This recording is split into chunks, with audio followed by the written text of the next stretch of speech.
Assalamualaikum warahmatullahi wabarakatuh. Halo, balik lagi bersama aku Fenty Mariska. Di sini kita dapat tugas dari mata kuliah kemaritiman lagi, yaitu tentang analisis mengenai konservasi laut dan fauna di Indonesia yang terancam dan dilindungi berdasarkan hukum nasional maupun hukum internasional. Nah, analisis yang aku buat ini menunjukkan bahwa Indonesia memiliki beberapa undang-undang dan perjanjian internasional yang berfokus pada perlindungan lingkungan dan biodiversitas. Nah, beberapa contoh hukum nasional yang relevan termasuk itu Undang-Undang Nomor 5 Tahun 1990 tentang konservasi sumber daya alam dan Undang-Undang Nomor 32 Tahun 2009 tentang perlindungan dan konservasi sumber daya alam. Selain itu, Indonesia juga menandatangani beberapa perjanjian internasional yang terkait dengan konservasi laut dan fauna seperti Konvensi Internasional tentang Perdagangan Spesies Fauna dan Flora yang terancam punah atau bisa disingkat dengan CITES. Nah, dan Konvensi tentang Biodiversitas atau CBD. Kemudian dalam konteks konservasi laut, Indonesia memiliki beberapa undang-undang dan perjanjian yang berfokus pada perlindungan dan pengelolaan sumber daya laut. Contohnya yaitu Undang-Undang Nomor 31 Tahun 2004 tentang perikanan, menetapkan bahwa perikanan harus dilakukan secara berkelanjutan dan berbasis pada prinsip-prinsip konservasi. Selain itu, Indonesia juga telah menandatangani beberapa perjanjian internasional yang terkait dengan konservasi laut seperti Konvensi Internasional tentang Pengelolaan dan Pemberdayaan Sumber Daya Laut yang berkelanjutan atau biasa disebut UNCLOS, yang dimana UNCLOS ini yang sering kita pakai pada mata kuliah hukum internasional, hukum kemaritiman, dan hukum laut internasional juga. Kemudian dalam konteks konservasi faunanya, Indonesia itu memiliki beberapa undang-undang juga dan perjanjian yang berfokus pada perlindungan dan pengelolaan spesies fauna. Contohnya itu Undang-Undang Nomor 5 Tahun 1990 tadi tentang konservasi sumber daya alam, menetapkan bahwa perlindungan dan pengelolaan spesies fauna harus dilakukan secara berkelanjutan dan berbasis pada prinsip-prinsip konservasi. Selain itu, Indonesia juga telah menandatangani beberapa perjanjian seperti perjanjian internasional atau CITES tadi. Kemudian dalam sintesis analisis mengenai konservasi laut dan fauna di Indonesia yang terancam dan dilindungi berdasarkan hukum nasional dan hukum internasional menunjukkan bahwa Indonesia itu memiliki beberapa undang-undang dan perjanjian yang berfokus pada perlindungan lingkungan biodiversitas. Namun, masih diperlukan upaya lebih lanjut untuk meningkatkan efektivitas implementasi hukum dan perjanjian ini dalam praktik, serta meningkatkan kesadaran masyarakat dan berpartisipasi aktif dalam upaya konservasi. Nah, ada apa aja sih atau bagaimana nih cara upaya konservasi yang dilakukan oleh Indonesia untuk menjamin keamanan fauna laut? Nah, berikutnya aku jelasin upaya konservasi yang dilakukan di Indonesia untuk menjamin keamanan fauna meliputi beberapa inisiatif dan program yang berfokus pada perlindungan dan pengelolaan sumber daya laut. Nah, ini beberapa contoh yang aku ambil terkait upaya konservasi tersebut. Yang pertama, itu ada pengelolaan kawasan konservasi perairan atau biasa disingkat dengan KKP. Indonesia itu telah menetapkan lebih dari 23,6 juta hektar kawasan konservasi, termasuk wilayah seluas 5,2 juta hektar melalui penetapan dan pengelolaan KKP di kawasan bentang laut Kepala Burung BLKB di Papua Barat. Yang kedua yaitu ada pengawasan berbasis masyarakat.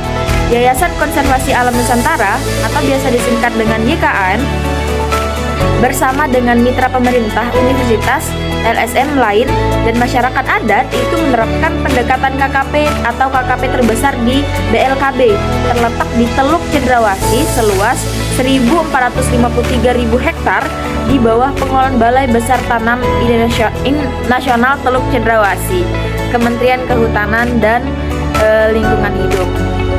Kemudian yang ketiga itu ada pengelolaan sumber daya pesisir laut. Indonesia telah menginisiasi kawasan konservasi baru di Maksa Negara yang melintasi Kabupaten Sorong dan Tambarau serta Misul Utara untuk memastikan tingkat keberhasilan dan efektivitas pengelolaan KKP tersebut. Kemudian yang keempat itu ada pengawasan dampak sosial dan ekologinya. Nah, kalau misalkan menjalankan pengelolaan seperti ini, tentunya harus ada yang namanya pengawasan. Untuk apa? Untuk memastikan bahwa apa yang dilakukan itu terrealisasikan dengan benar. Nah, YKAN tadi bersama mitra terus melakukan monitoring ekologi dan sosial secara berkala dan dipimpin oleh Lembaga Penelitian dan Pengabdian Masyarakat Universitas Papua untuk memantau dampak sosial dan ekologi akibat penerapan KKP di sekitar 300 titik pengamatan dan lebih dari 100 desa di BLKB. Kemudian yang kelima itu ada pengelolaan wisata dari Manta. Ini mendorong pengelolaan wisata Pari Manta melalui pendekatan daya dukung dan kode etik berwisata Pari Manta yang dilengkapi dengan sistem pengawasan juga yang dilakukan kader Manta yang berjaga di pos pengawasan hiu paus. Kemudian yang keenam itu ada pengelolaan mamalia laut. Sudah pasti kalau masalah laut, mamalia laut ini nggak ketinggalan ya, karena bagian dari laut tadi. Nah, membangun sistem basis data keanekaragaman dan kemunculan mamalia laut di BHS itu serta mendukung Marine Mammal Conservation Indonesia untuk memantau populasi dan pola pergerakan hiu paus di BLKB. Kemudian yang ketujuh itu pengelolaan benteng laut Sunda Banda. Nah, konservasi Indonesia itu bekerja di 3 lokasi penting untuk intervensi konservasi satwa liar di BLSB, yaitu hiu paus di Teluk Saleh, Nusa Tenggara Barat, kemudian juga cetacean di Selat Ombay, NTT dan Maluku, dan hiu martil di Laut Banda. Kemudian yang keempat itu ada pengelolaan sumber daya ikan.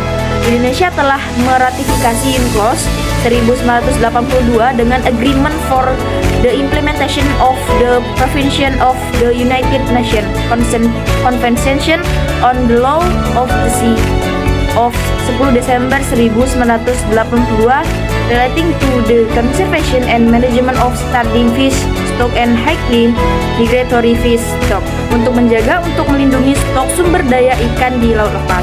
Kemudian yang kesembilan itu ada pengelolaan kawasan lindung. Yang namanya konservasi tentunya ada pengelolaan kawasan lindung. Yang di mana di Indonesia itu telah mengelompokkan kawasan lindung menjadi 6 kategori, termasuk strict nature reserve, national park, nature monument, habitat species management area, kemudian juga protected landscape dan managed research protect area. Kemudian yang ke-10 yang terakhir itu ada pengelolaan sumber daya alam hayati. Indonesia itu telah menginisiasikan juga program konservasi sumber daya alam hayati atau biasa disingkat dengan KSDAH yang berfokus pada perlindungan dan pengelolaan sumber daya alam hayati, termasuk pada sumber daya ikan untuk memastikan keberlangsungan sumber daya alam hayati Indonesia. Konservasi laut di Indonesia itu dilakukan melalui berbagai banyak upaya dan inisiatif yang berfokus pada perlindungan dan pengelolaan sumber daya laut. Untuk pengelolaan fauna sendiri itu upayanya, yang pertama itu ada pembentukan kawasan konservasi laut, di mana itu Indonesia tadi sudah menetapkan lebih dari 170 kawasan konservasi laut di Indonesia dengan luas total mencapai lebih dari 19 juta hektar. Kemudian juga ada pengawasan berbasis masyarakat seperti tadi juga, pengelolaan sumber daya. Yang ketiga, pengelolaan sumber daya pesisir laut. Yang keempat itu pengawasan dampak sosial dan ekologinya, pengelolaan wisata, pengelolaan mamalia laut, dan pengelolaan benteng laut. Nah, demikian untuk upaya konservasi fauna laut di Indonesia dilakukan melalui berbagai inisiatif. Nah, konservasi laut di Indonesia itu berdasarkan hukum internasional nih, dilakukan melalui berbagai upaya juga dan inisiatif yang berfokus pada perlindungan dan pengelolaan sumber daya laut. Untuk beberapa contoh bagaimana hukum internasional itu membantu dalam upaya konservasi laut dan fauna di Indonesia. tentunya dalam pengaturan UNCLOS, Indonesia itu telah meratifikasi UNCLOS tadi yang mengatur batas laut, pengelolaan, dan perlindungan terhadap ekosistem laut. Konvensi ini juga mengakomodasi ketentuan konservasi dan pengelolaan stok ikan startling dan stok ikan sangat berimigrasi pada tahun 1995. Indonesia telah menggunakan UNCLOS ini sebagai dasar hukum untuk mempertahankan kedaulatannya di perairan Natuna dan menolak klaim historis Tiongkok atas zona ekonomi eksklusif di Indonesia di perairan Natuna. Yang kedua itu ada CITES tadi, yang dimana Indonesia telah menjadi pihak dalam CITES, sebuah konvensi internasional yang mengatur perdagangan internasional spesies flora dan fauna yang terancam punah. CITES juga telah membantu Indonesia dalam upaya perlindungan satwa liar dan tumbuhan liar serta mengatur perdagangan internasional yang berpotensi mengancam keberlangsungan spesies tersebut. Kemudian, konservasi fauna laut. Indonesia telah menginisiasi kawasan konservasi laut yang meliputi lebih dari 170 kawasan tadi yang dibagi menjadi 3 kategori, yakni taman, suaka, dan kawasan konservasi maritim. Dalam pengelolaan kawasan konservasi ini, Indonesia telah berkolaborasi dengan organisasi internasional seperti Conservation International, Fauna and Flora International, dan The Nature Conservancy untuk meningkatkan efektivitas pengelolaan kawasan konservasi. Adapun yang keempat itu pengawasan dampak dan sosioekologi itu Indonesia sama dengan tadi telah melakukan bersama pengabdian masyarakat di Universitas Papua untuk memantau dampak sosial dan ekologi akibat penerapan kawasan konservasi di sekitar 300 titik. Nah, demikian hukum internasional seperti UNCLOS dan CITES tadi telah berperan penting untuk upaya konservasi laut dan fauna Indonesia. Mungkin itu saja penjelasan dari aku tentang materi kali ini. Sampai jumpa. Assalamualaikum warahmatullahi wabarakatuh.